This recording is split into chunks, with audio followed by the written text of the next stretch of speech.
Cash-a-maniacs.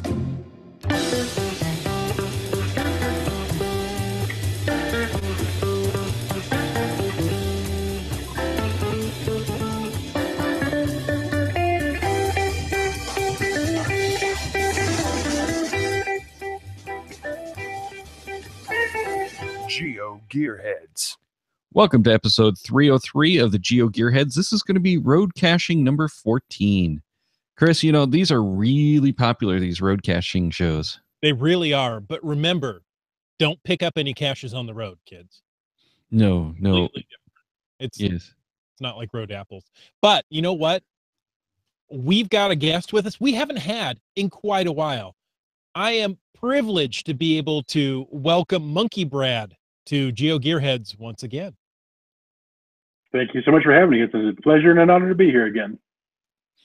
And I'm happy to have finally gotten the chance to meet you in person way back in Midwest Geobash. And then, you know, we kept trying to connect at Going Caching and completely missed each other. And, you know, it's just one of those events where I seem to not be able to connect with people. No, you were connecting with everybody at that event. You were super popular. I tried to talk to you like 10 times. Well, yeah, that's the problem is there's so many people there to talk with that I couldn't ever get a couple of minutes away to talk to like this person I wanted to talk to and that person. And, you know, you just get into all these awesome conversations. That's the beauty of the mega event. Did his security keep you away? He's got quite a security detail when he goes out to these events. Well, his people and my people, I think, try to keep us separated. I don't know what they were doing. I think it was one of those, if you get us both in the same room at the same time, the whole event explodes. Which would have been a nice finale, I think. We should book this for that. Definitely. That would have been an interesting end to the block party. All right, Chris, we do have some news from Rock Chalk that just came in today. Did you want to read that? Definitely. Can you give me a breaking news sound? No, I can't. No. I don't have it queued up. Oh, man. See, there goes all my thunder. Oh, there we go. Thank you. This just in. It's a quick note from Rock Chalk at Geocaching HQ to let you know that today we released a basic solution checker for mystery caches on geocaching.com. The solution checker only appears on the cache page if the cache owner has turned it on. It is off by default. Now, a mystery cache's final coordinates are tied to the solution checker. So, if a finder submits the correct coordinates to the checker, it will automatically update the corrected coords on the cache page for that finder. And of course, those corrected coords are also synced with the geocaching app. That is very cool. Not only that they release their own cache checker, but it's tied in with the rest of geocaching.com that way, you know, that it updates your corrected coords in any way that you access that either the website or the geocaching app. Yeah, I really like the idea of this. It's a simple version, you know, not very complex, but you don't have to worry about any of those typical errors either by yourself or the cache owner. However, if you want something a little bit more advanced, you are still going to have to go to one of the third-party ones. One of the questions I had is this actually going to work in the geocaching app, or do you have to go out to the website to use it? And I think you have to use the website. You have to use the website. That was in the release. It will not even show up on the description on the geocaching app. Got it. You have to use the website for it. Yeah, so you don't even know, you know, if you look at the cache just on your phone, if it has the checker. Exactly. So if you are going to try this checker, which, you know, is worth checking it out, check out the checker. Make sure to put a note in there that it is using the geocaching.com checker so that people who are using the smartphone, because it's been a few years since we did the survey, Chris, but when we were doing it, it was like 98% of the respondents were using just their smartphone for caching. Exactly. And why wouldn't you this day and age? Well, unless you're going to be out and about and out of self-service. But yeah, that's a topic we've talked about many times.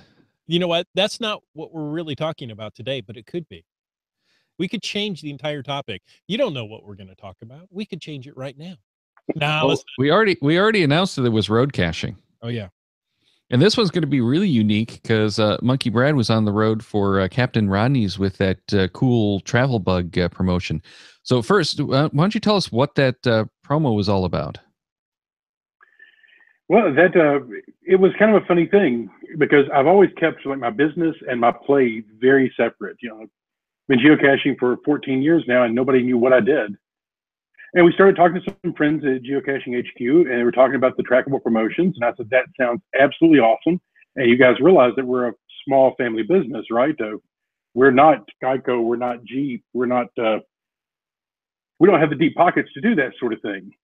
And the more we talked about it, the more it made sense. And the next thing we knew, we were like, okay, yeah, let's do this. Let's give away some trackables. But, you know, we're geocachers. My brother and I have geocached on the road when we're out doing stuff with our business. I mean, it's like, this is our hobby, that what we do to blow off steam at the end of the day. So instead of like just, you know, doing a web service or something and having somebody send us, you know, at the end of the thing, thousands of emails from geocachers, let's hit the road and give them away in person and meet people and hear their stories and see what caching's like in the area. So we did 48 events in 48 states in 141 days. And it was absolutely awesome. I was living the dream. I got paid to geocache this summer, as long as I also did my regular work and made sure that got done. But we were out and we met we met thousands of people between the events we hosted and the 5 mega events that we partnered with. We're just out giving stuff away and talking to people and just hanging out. And that's way, way, way cool to be able to get out and meet folks. And one of the great things about that, you know, we see people that we see at mega events all the time. It turns out these people have homes. So if you show up in their town, they'll come to the event. I'm like, hey, I haven't seen you in 6 months. Well, what are you doing here? Like, I was like, well, we live here. I'm like, oh, so we're all real people. That's kind of awesome. Yeah, it's like a tenth the size or maybe even smaller of the mega events. So you actually get to talk with them. Exactly. Absolutely. Now, yeah, it was absolutely a blast. Monkey Brad, before we go too far, what is Captain Rodney's for those who don't know? Well, Captain Rodney's, it's our family business. We have 6 brands, but our main brand is Captain Rodney's. And look at my camera, make sure I pop one of those up there. We do sauces. We do jams, jellies, barbecue sauces, just all kinds of things. It's a gourmet food company that my little brother and my father started many years ago. And they worked really hard and did a lot of work to get us out there, and we're nationwide now. As they started to be successful, I decided, you know, maybe I should join up and start helping out. So I've been doing this for 18 years now. And the family, we've been doing it for 23 years overall. And it's gourmet food products is the basic. Love it. I've got a bottle of the coffee barbecue sauce. Was that what that was? That I have to try. I've been holding it for the show because I figured I can't open it until after the show. You're going to enjoy that. It's good Smoke stuff. right after the show. Yeah, you know, I just might do that. No, I think we're going to plan on doing a grilling in the backyard and try it this weekend. That's cool. That's funny. That product actually was part of a geocaching trip that my brother and I were going out. We were visiting with some clients in Portland, Oregon, and we decided we're going to go by and see everybody at HQ, and just instead of, you know, spending 2 days at a meeting, we spend a week out here, and we could do some caching and visit with folks. There was a little coffee shop in Portland that introduced me to a thing called a coffee shrub with coffee and balsamic vinegar. And while we were drinking it, we're like, you know what? This really works, that vinegar. And yeah, I wonder if we could make something. So it was about 6 months later for us to try and get the recipe all nailed down. But that coffee barbecue sauce absolutely started. We were talking about it as we were hiking up to do the Earth Cache there at Snoqualmie Falls. Nice. Oh, that one well. Yeah, and it's one of our best sellers this year. So it's been pretty awesome. And we have geocaching to thank for it. Yeah, I've got to try some of the other products too, but unfortunately no one around here seems to carry it, so I have to go to Amazon. Unfortunately, Amazon does carry it. Amazon carries it, and they're really cool about the shipping. I mean, obviously, we also would love to sell you stuff. You can order any of our stuff at CaptainRodneys.com. And we even, if you got one of our trackables this summer, it came with a little booklet. And inside the booklet, you had your trackable and some information about us. And on the back, there is a discount code if you order from us. So Ooh, see, that's at CaptainRodneys.com. Nice. Yes, Love it. I'll have to go and find that book because I know I have it somewhere. It's probably right over there. Anyway, so Hand what me were the the folder. We'll help you search for it, Daryl. yeah what were the 5 mega events that you actually went to on the tour this year? Well, when we started the events, we started on May 20th at our office because we have a cache. We have 2 caches on the property, and we invited people just to come in and see what we do. And then the next week, we had our big premiere at Geo Woodstock. After leaving Geo Woodstock, I headed to Midwest Geo Bash. We partnered with Berkshire Bash in Massachusetts. Let me look at my list because I forget things. Oh, yeah. And then we went to Going Ape outside of Seattle and finished up at Going Caching last week in Rome, Georgia. Yeah, or 2 weeks ago, I think. 2 weeks actually. ago, 2 weeks. Yeah. I'm losing track of time, but it's like, really, that was that close? It's what happened. Well, that May doesn't seem like that long ago, but I realized that we've carried our little mileage board around with us for all of our states, and we've done 23,713 miles since the end of May, all on this tour, and there are all my little stops along the way. Wow. And for you Eagle Eye folks down there, the board is trackable at CRTARZ. So yeah, that's my summer vacation. So now, I see on that board it says 48 states. Did you hit all lower 48? Yes, sir. Wow, that's impressive. Well, let me be completely honest. We're a family business. I was supposed to have done all 48, but I had an opportunity to go with my wife to Cuba, so I skipped Texas, Oklahoma, and Arkansas. So my brother Evic, his caching name is Evic. Brian helped host those, and my dad was with him. And Dad is actually Captain Rodney. That it's named after him because he put the money up in the first place when he and Brian put it together.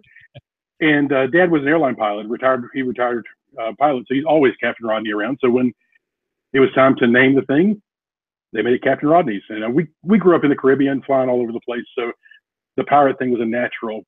And that's one of the reasons we did the promotion this summer, to tie in with the Mary Hyde promotion that Geocaching HQ was doing. Yeah, that was perfect timing.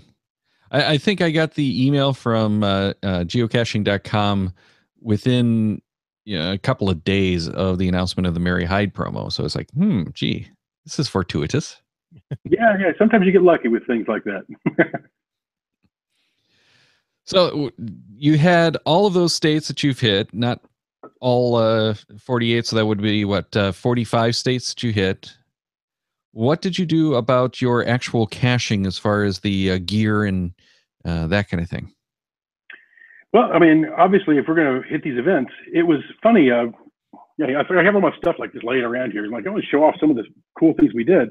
We printed up our T-shirts so people would recognize us. So, you had our thing there that we've been cooking since 1995, geocaching since 2003. But on the back, we have everywhere that we went. You've got tour dates on your T-shirt. We have tour dates on the shirt because it absolutely was like being on tour. We had a blast, but you would finish up in Winslow, Arizona, and say, okay, we've got to be at an event in Santa Fe, New Mexico tomorrow. But we made sure to build in time in our travel so we would have time to do caches. So I do the cache the same way I always do now. Gone are the days where you can roll through an area and find everything. So we really focus on high favorite points, oldest caches in the area. And I'm chasing counties now too. So we try to pick up as many counties as we pass through, going through. But yeah, so it's funny with me because I've been hunting for a long time and do a lot of caching. But my little brother, he hit his 1K at the Ape Cache on the way back, and we were planning that, so had to get him there. If you look at Evic's profile, he's found 1,000 caches, and he's found 40 of the oldest state caches and all of these really popular, really famous caches with all the favorite points. So he has absolutely the fillet of caching. He's the most amazing geocaching experience over the last 14 years. Not that mine's been bad. No, not at all. But that's impressive to have such high quality geocaches in your first 1,000 finds. Absolutely. And that's what we always do that when we travel, because you don't have a chance to get everything. So, I try to get to an area and say, show me what the best stuff is. And that, remembering the days before favorite points, where you had to go look at people's lists and stuff, favorite points have been a godsend for us to be able to roll in and say, okay, what have you got? What's the best thing? Show me your hardest stuff. Show me your best stuff. and to really get to see that and see what the community has to show off. Definitely. Now, tell me, how are you finding the caches? Well, and how are you collecting the caches you want to find? That's a good way to put it. That generally, I kind of like pulling my caches along a route. Mhm. And, lay out my basic route and then start looking for favorite points along those. Make really big pocket queries, and then break them down and look at my favorite points. And of course, I'm laying things out so Potter's Pond in Utah is not on the way between Salt Lake City and Blackfoot, Idaho. But it only took an extra half day, so you plot the route accordingly to make sure you get to see the cool stuff. Well, and that one, if you're trying to complete a Jasmer, is an absolute must do. I think there are only 2 in that month, right? There are 2 in that month, and that got my double Jasmer. Oh, double Jasmer. Impressive. Double. I was very proud of that. But I always love to see the old ones, because when I started in 2003, most caches were more like that. There was a lot of stuff in parks. You didn't have a lot of the more accessible things. So it's kind of nice to have those throwback things where you drive, that's what, 15 miles of dirt roads after you get off the main road, and then you get to hike with the bears. So yeah, it's like going back to my geocaching childhood. Nice. So yeah, and the funny thing, go ahead. On this trip, of course, I carried my GPSs because I always have my GPS with me. But for the most part, I'm hunting with the phones. And we were asking about the process. I started making my list, and I would make a list of where am I going to go next. So I used the new list feature in the app to be able to pull down.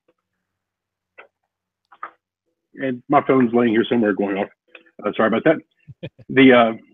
I would make an offline list, and then I would have that, and you view it on the map, and you see, okay, where are we going next? So when we made our run out west, we did 11 states in 14 days, and ended up with 5,600 miles on one trip. A lot of miles on the rental Jeep.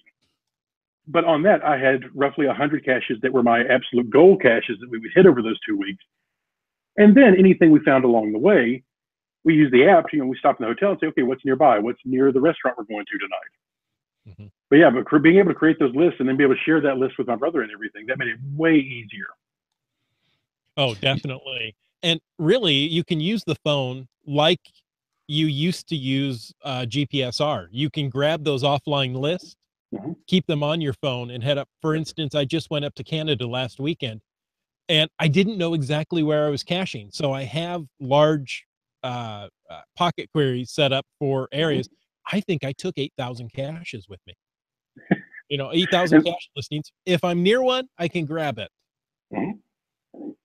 And that's the beauty of the phone and the app, where before I used to do a lot of homework. Just on any trip to make sure I'd pull all the proper pocket queries. And if you got off query, you had to turn and go a different way. And now if I have a last minute flight, every once in a while, last minute, I got to fly to Chicago. I don't have time to pull a pocket query, but I get off the plane, I open up the app, and boom, I have all the caches in the area. Mm-hmm. And by app, you're referring to the shop. And by the app, you're referring to the geocaching.com app, the official one. I use the official app for 99% of what I do. That's just, it keeps evolving and keeps getting better. And I feel like, in order to be able to give decent feedback on it and things like, I wish it would do this, I have to use it to make sure I can see, where do we need to improve things? Yeah, and for a lot of people, that is a app, especially for like those quick travel caches. It's a great app because it just pulls up and goes. But, it's when you get really into it that typically people start moving away from that into some of the third-party apps. I've used a couple of the others, and for very particular things. I use a Project Geocaching all the time to help pick where I'm going to do things, to find those county edges, to find the high favorites, to find challenge caches that I might qualify for in an area. So I'll use a lot of that sort of thing, but pretty much when I'm using the phone, I pretty much just want a fairly simple, straightforward way to access the caches. Mm-hmm. And the official app does that for me. How true that is. And then you don't have to worry about the download time to the GPSR, but you still carry the GPSR just in case you still need that. Yeah, well, like the pocket query list that I would make to do the offline on the phone, and then I'll load that into the GPS. That way, I have all the ones I really want to have in case there's a problem with the phone or anything. I always have it. And when I'm hiking, as much as I love to cache with the phone when I'm just doing a few, if I'm out in the woods, I want the real GPS. Sure. And what about in the car? Do you use the nav on the phone, or do you do in-car nav, or what? Especially with rental cars. Yeah, it really depends on how I'm caching. If I'm out with buddies and we're going to go clean an area and we're going to cache in one town all afternoon, I still use the old Garmin GPS 500. 500. It's simple. It doesn't have some of the bells and whistles, but it does precisely what I needed to do. But on a lot of these trips now that they've added navigation into the official app, I pull up the cache and I pop it in and I run that through the car nav. Nice.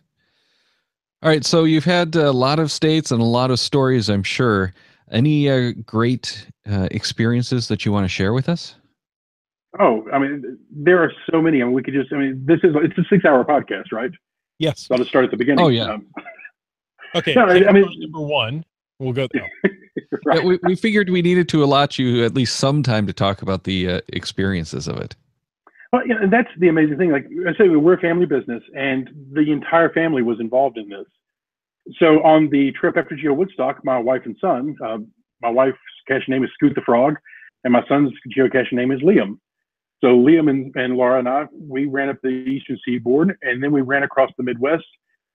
I got to play in a pickup game at the Field of Dreams in Iowa with my son. And he still keeps telling me he's in love with Iowa now, by the way. Like his favorite state in the nation is Iowa. Now, I'm not quite sure why. I love Iowa too, but apparently Field of Dreams outranks Disney and the beach and all these other places. So, oh, really? He was super excited about that. I've driven through Iowa at night, and I'm convinced the entire state commutes in and out because at night there were no lights whatsoever anywhere in Iowa. Well, you don't need a lot of lights for corn, and they have a lot of corn and a little bit of soybeans. But it's a great state and some great caching there. And we did the caches there at the Field of Dreams. Pretty much everywhere we went, we found really amazing experiences, and it was really wonderful to be out with my wife and son, having this family time. It's from all over, and we would get there, and kids would grab Liam and take him to the playground. And they'd go find caches together, and it was just, I mean, one of the things that really touched me about the entire thing, and I have stories about every state of the union where we've met with people, but just the hospitality of the local cachers and the real reminder of this community, and there's a global community. Anywhere you go, if you hunt geocaches, you're welcome. And we get there and people are like, okay, hey, have you found this cache? Is this on your list? And it adds stuff to our list. Like, we would tell us about attractions that we need to be sure to check out, restaurants in town that you can be sure to check this place while you're here. Are you staying here? Don't stay there. Go over to this place because they have a really cool little bed and breakfast, and you're going to love that. So yeah, it was. I've always said, I do a lot with geotourism. I've got a couple of geotours that I help manage, and I've always said that geocaching is like the best way to really get to know an area. And to have, it was an honor and privilege to be able to travel the entire country and have my fellow geocachers tell me what the cool stuff was to see, where the great places were to eat. It's like the most amazing concierge service in the world. Oh, fabulous. Fabulous. So you hit in the majority of the states. Pick one. Let's, I like Washington State. What did you like out here? Washington State, I mean, what's not to like out there? We popped in, of course, obviously we made a swing by HQ and talked to everybody there and passed out some tags there, and took the time to stop by and just thank everybody because everybody was really supportive about this entire thing. We were doing something different from the way it's been done before, and we're all just kind of like, how's this going to work? Going out and giving stuff out at events. Are people going to show up? Thankfully, they did. But, yeah, so hanging out at GCHQ was a blast. I took Brian out to Snoqualmie Falls. I took him to Tweet's Cafe so he could have that darn fine cup of coffee with the cherry pie. But yeah, we just explored all across the area. That's trying to think what we did in Washington, because we hit into Portland fairly quickly, and I had a couple of DNFs to avenge outside the Portland area. So we were there the same trip where we discovered the coffee barbecue recipe, or rather what became that. we drove over to do, there's a cache called Tunnel of Fun on the Pacific Coast Highway overlooking the ocean. Yeah. Yeah, so you know which one I'm talking about. I know exactly which one. But when we got there 3 years ago, we started in and there was a gale coming in. It was a horrible storm. And my younger brother absolutely put his foot down and said there was no way that he was letting, because I was climbing over the wall. I was about to climb, skim down that cliff. I was doing the whole thing because I was there and I'm 3,000 miles from home. And Brian put his foot down and said, "You are not doing it. It's the first time." I thought we were going to get in a fight over it. So I gave up. I went back to the car. So after we finished our event in Portland, he insisted, even though it was going to be, 3 hours, 4 hours out of the way for us, and we drive back over there and I go find that cache. So we went and did that. And that was one of those that really stuck out because one, I got to avenge the DNF. Two, I got to have my little brother there screaming at me again, like, "Have you lost your mind to climb down here to get this thing?" For those of you who are not familiar with the cache, it's hanging off the side of a cliff overlooking the Pacific Ocean. And you have to climb down the side using a cable. And when you get down there, there is an access tunnel that you crawl in and go up under the interstate or the highway that's in the area there, and you crawl through the tunnel to find the cache up there. It's amazing, amazing views. And when I think about it, I still shake a little bit. The adrenaline was amazing. It's frightening. You could easily fall to your death. A guy my size has no business doing that, but I did it anyway, and it was a blast. Yes, I wanted to do it. We went there busy summer afternoon, and there were a lot of people around, and I'm kind of looking, going, "Is anybody watching?" And my wife comes over and looks, and she goes, "No," just like your brother. "No, you're not dying today." Oh. Okay. And they are the wise ones. Like, hundreds of people have done this. I'm not going to die on this. But no, she wouldn't let me. So yeah, but it's on my to-do list. And it's properly rated and everything. And it is one of those, it's nice every once in a while to have one of those that when you look at it, you go, "Wow, am I really going to do this?" And that's also one of the things I love about geocaching. That when I started caching, I had never been rappelling. I had never been out in a kayak. I had been scuba diving, but not in a long time. I do all those things now to do a cache. We're looking at going scuba diving the next couple of weeks. And I was talking to the friends, like, "Is there a cache at the dive center?" They're like, "No." Like, "Well, can we do the other one that has a cache there?" Because as much as I love diving now, I really need a logbook at the end of it. Diving with a purpose. Absolutely. I love the way it challenges us to do more interesting things and to push our own boundaries. White Coaster in the chat is saying that he's also not allowed to go near a T5 cache when his wife is nearby. The wise man, White Coaster. Yeah, I'd love to go and do a lot of this kind of stuff and get paid to travel like you did. So, you've got all of these great stories that go along with it. And apparently the promotion went pretty well.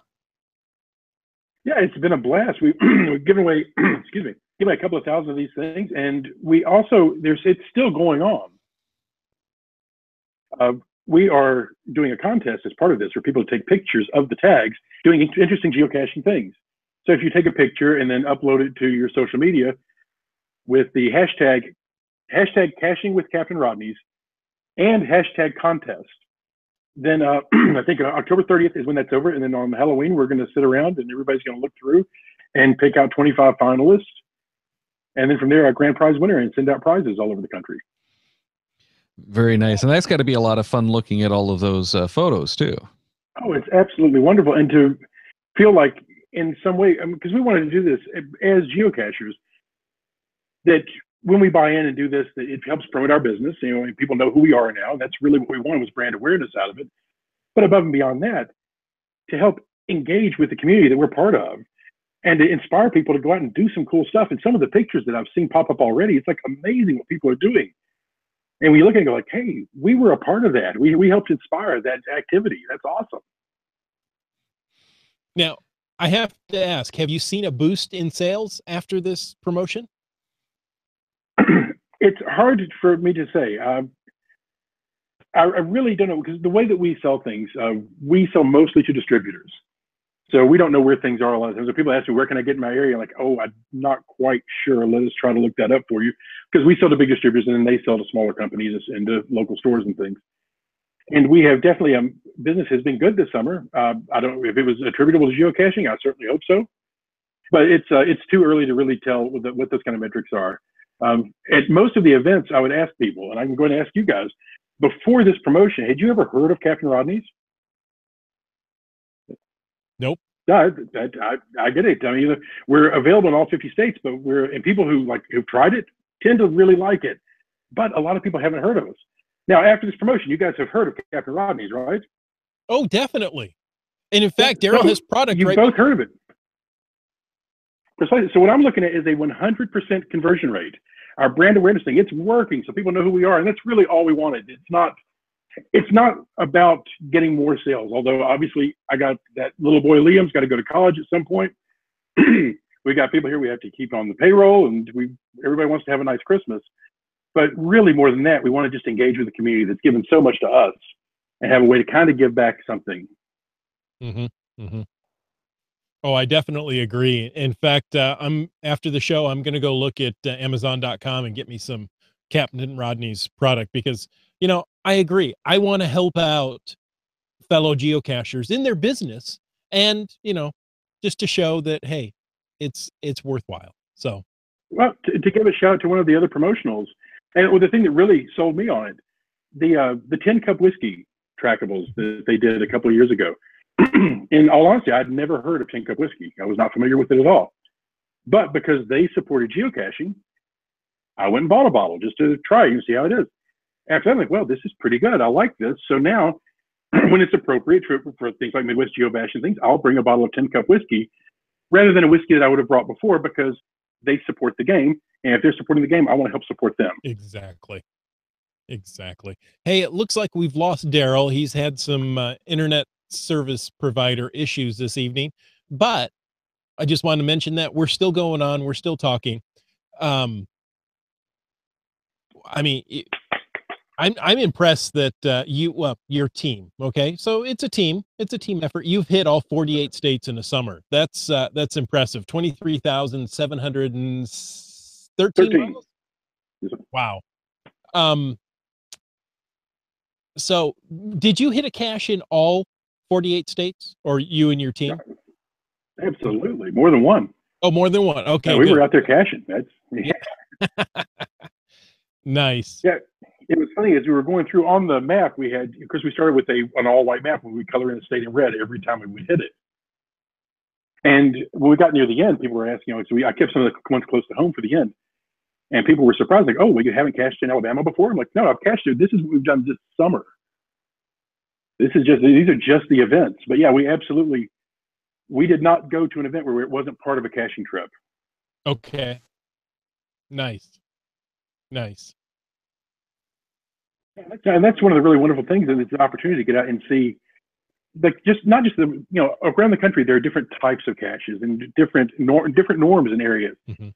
And it's always cool to, I've had the great fortune to be able to travel quite a bit in cache, but to get back to areas and see, what's new in the area, to see things like events, here in the South, I feel comfortable with that. We don't do a lot of like will attends. Like, we just show up at events. Like, we don't everybody doesn't log a will attend. And you find other areas of the country where every person that is thinking about coming will post a will attend. And then if they can't make it, they'll make a note. They go, "Hey, I'm not going to be able to make it." And I was like, wow, this is very different, very cool. And another thing, we're a more casual schedule around here. So, if the event starts at noon, people will start showing up at 12:05, 12:15, that sort of thing. And then we showed up at the event in Dearborn, Michigan. And with all of these, because I was trying to do things, when we set it up months ago, we would arrive at the location, make sure that everything was okay for the day, that, that we didn't have any problems. So we showed up an hour and a half early to make sure that everything was fine. And there were people already there hanging out, waiting for us to get there. Mm-hmm. They brought picnic lunches and stuff. So we just started the event early, just hanging out. Exactly. Yeah, the same thing happens here. I mean, if the event's at noon, people are going to be there an hour and a half early. And so that's very typical here. It's like, okay, so we'll do a 6 o'clock in the morning meeting. Go ahead, get there an hour and a half early. I dare you. just as a challenge. No. And I'm sure as you travel the country, you see different types of camouflage on caches. You know, here in the Northwest, we have that unusual pile of sticks. You know, in the Southwest, you have an unusual pile of rocks. Yes. Things like Guarded that. by a rattlesnake. There you go. Yeah. That's true. I hadn't considered the dangers in the different areas as well. Oh, that's always when I travel with my group of caching buddies that we go out a lot. That's kind of one of my things that when we hit an area, I'm like, okay, you are now in Florida. That means you have these snakes, you have these spiders, you have these scorpions, you have wild boar, you have alligator, and kind of give everybody a heads up. Like, here are the things that you're trying to avoid and things to look out for. Here are the poison plants you need to not hit. When Brian and I were in Nevada, we went out and he wanted to know what power caching was like. Oh boy! So I hit a portion of the ET highway with him. Like, you know, okay, here it is. And he hopped out. And he started reaching. I'm like, whoa, stop! You don't move the rocks with your hand. You kick the top rock off with your foot carefully to make sure that there's not anything in there that wants to bite you. Then you retrieve the cache and put everything back together. So yeah, it was a learning experience for him out there. And he and I had a real fright with a very unhappy rattlesnake in Arizona a couple of years ago, doing the oldest cache in Arizona. The first and luckily last time in my life that I saw a rattlesnake actually stand up. I mean, I grew up in Florida, so I'm used to having rattlesnakes, but not used to them standing up and chasing you. So he generally listens now whenever we get out into the woods or get into the desert. Wow. That's yeah, I've seen rattlesnakes under rocks and that, but I've never had one raise up. I've tried it. I don't recommend it. I've done that. I've got it covered. You guys are cool. Okay, good. Thanks. It makes Iowa look really good, doesn't it? It really does. Iowa does look very good. Nothing unsafe in Iowa. You might get a cow stampede through a cornfield, but other than that, if you have a corn allergy, a portion of the ET highway. What's that, like 100 caches? I don't recall. I think we did around 50 because he needed them to hit his milestone. When he realized he was going to be close enough, he's like, "Can we do this many?" I'm like, "Well, here, yeah, we've got a few hours. We can do. We can get you close here." And it just gives him a chance to see a kind of caching that he doesn't get to do normally. Yeah, sure. Well, it's one of the great things about caching is that there is all that variety. You've got those amazing views, the challenging ones. You've got these, marathons where you have to go, 24. What is the ET highway now? Is that actually been extended to like 40 something hours now? I have no idea. When we did it a couple of years ago, it was up over 3,000, and it's. I wanted 5,000 come to mind. I want to say that, but I don't doubt it. When we got out there were all new runs that I had no idea that there was anywhere else to put anything out in the desert there, and it was beautiful, like usual. We saw the wild mustangs running. He saw the antelope. It was a really cool thing. Wow. Wait, were deer and antelope playing? I did not see any deer playing. So it made me very sad. And on the entire trip, the only buffalo that I saw was actually behind fences. So okay. A bison container? That kind of counts as a buffalo, right? Yeah, I saw a lot of those. Sorry. Yeah, and that's one of the really cool things. Yeah, I mentioned, the family has all been out there. My brother and his wife, my mother and father have been involved in this. But also, I have to give a shout out to a couple of buddies. Southpaw and Cerebus joined me on a couple of the runs there up to Midwest GeoBash and helped out at the events. And then while I was in New England, Conoco, who's also Madman, the reviewer, helped me on a week run up there, helping host events and just kind of show me around to make sure I stayed out of trouble. Nice. Which is not an easy task, I'm sure. No, it is not. But that's one of the great things is not only were we able to do this and like have fun with ourselves, we were able to share it with our friends and visit with so many people while we're out running around the country at these events. So all this being said, all the miles you put on a vehicle, well, it was a rented vehicle, right? Lots of rentals this time. And the days you took away from your company, would you do it again? Absolutely. I can get somebody else to pay for it. No, it was a wonderful, wonderful experience. I mean, I was getting up every morning and going to an event and talking to my fellow geocachers. And I mean, you guys know me. If anybody that's watching that knows me, you know I love to talk to people and love to see what they have and to hear their stories and to get to share in their adventure and share our adventure with them. That was, I mean, it was an amazing, amazing summer.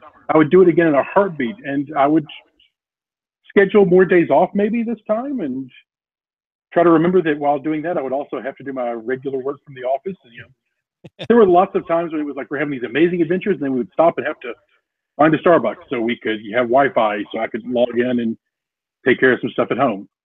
But yeah, I mean, we were mixing work and play, and how could it be anything better than that? Yeah, I was going to say that's not a bad way to do work. No, not bad at all.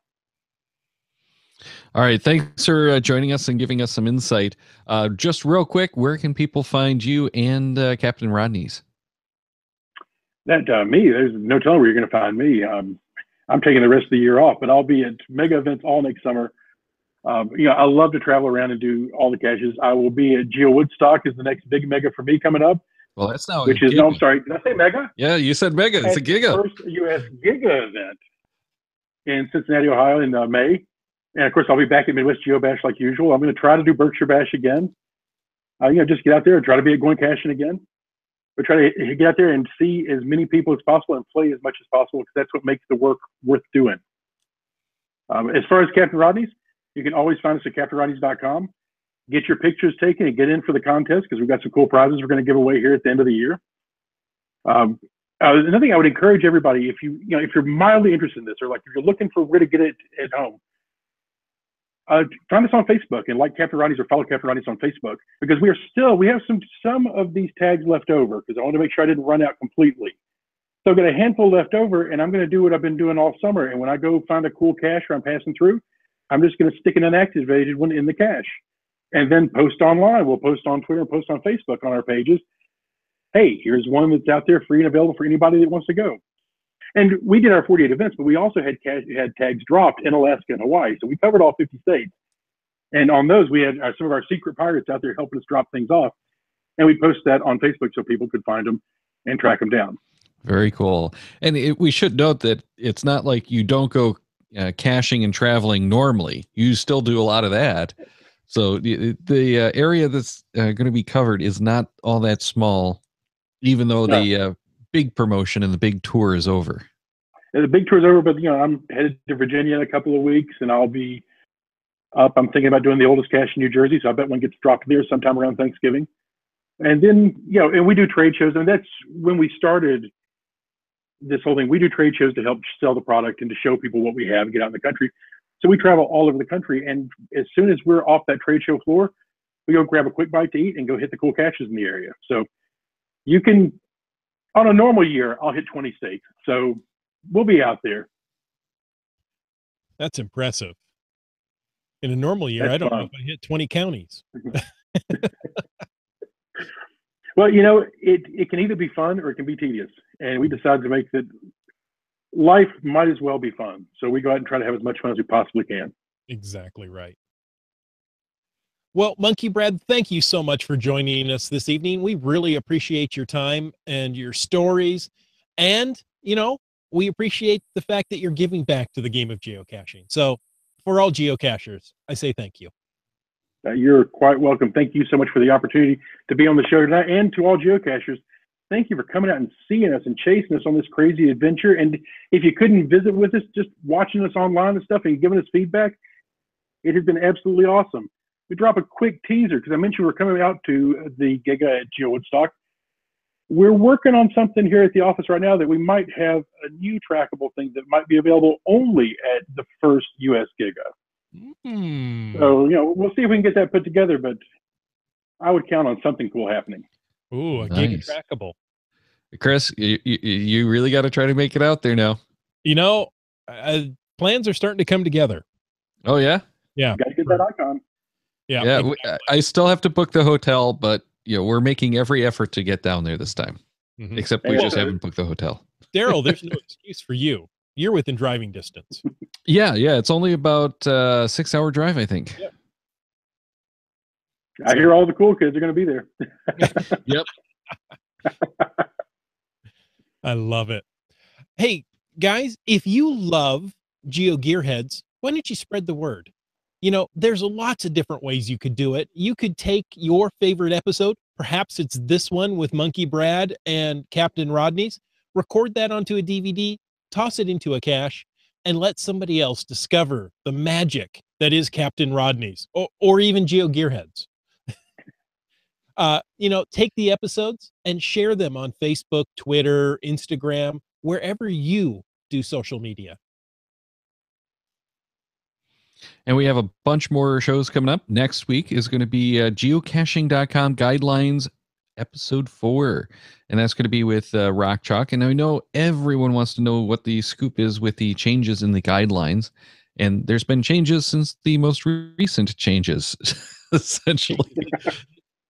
So yeah, some clarifications. So that's one that you'll definitely want to hit. Then November 2nd, episode 305 is going to be our next randomized show. So get your questions, comments, your interesting articles in for that one. Email them to geogearheads@cachemaniacs.com and we'll include them on the show. Then on the 9th, we're going to do batteries again because everyone seems to want to know more about batteries. Finally, well, not finally, but the last one we're going to tell you about right now is going to be on November 16th, episode 307. We're going to be talking about travelers. So all of those trackables, and we're probably going to talk more about like the discovery and how the collections talk this time, because that seems to be a hot topic. I thought we were talking about time travelers. No. That was back in April, about 4 years ago. Oh, huh. I'm going to have to go back and listen.